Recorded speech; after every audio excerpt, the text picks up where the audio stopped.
কি পিঠা বানাও? ভিডিও করতেছো? হ্যাঁ। কি পিঠা বানাইতেছো? আমাদের বড়দিনের সময় বরিশালে বানানো হয় স্পেশাল পিঠা। অনেক রকমের অনেক ধরনের পিঠা বানানো হয়, এর মধ্যে এটা একটা স্পেশাল, এটাকে বলে খেজুর পিঠা। এটা কিন্তু খেতে খুবই মজা।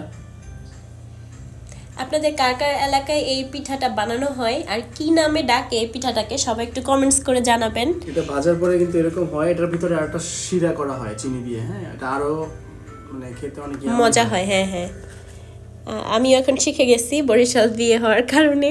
পিঠা অনেক মজার এই এলাকার পিঠাগুলা। এটা বানানোর জন্য একটা গাছ পাওয়া যায়, মানে এটা বানানো গাছ, এটা আমার কাছে এখন আপাতত অ্যাভেলেবল নেই, এইজন্য এটা আমরা কাঁটা চামচ দিয়ে বানাইতেছি এর জন্য। বানানো যায় আর কি। এটা গাছ বলতে একটা কাঠ আছে, ওই কাঠটার মধ্যে আর কি আটা দিয়ে সুন্দর করে ডিজাইনটা করা হয়। তো এখন আপাতত আমাদের কাছে যেহেতু এটা অ্যাভেলেবল নাই, তো হচ্ছে আমরা কাঁটা চামচ দিয়ে বানাইতেছি। মানে আমার ব্লগার মানে এতে যারা আছে, পেজে যারা আছে, আমাদের পেজে যারা আছে, মনে হয় না এই পিঠা কখনো দেখছে, মানে বরিশাল্লা ছাড়া আর কি, বরিশাল্লা বাদে। আচ্ছা, কে কে এই পিঠা খেয়েছেন কমেন্টস করে জানাবেন।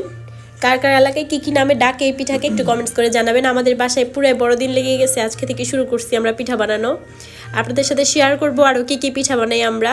এই যে এক বোল ছিল কিন্তু পুরোটাই আমি বানাইছি, আমি একাই বানাইছি। এই মিথ্যা কথা বলো কেন? মানে 10 মিনিটও বানাই নাই, এগুলা পুরাই মিথ্যা কথা। কোনো মিথ্যা কথা না, সব সত্যি। এই যে সত্যি তো দেখতেই পাইতেছেন। এগুলা না না না, এগুলা পুরাই মিথ্যা কথা। এই পিঠাগুলা ভাজছি আমি, ঠিক আছে? ভাজছি আমি, তারপর আমি হচ্ছে বানাতে কষ্ট নাকি ভাজতে কষ্ট?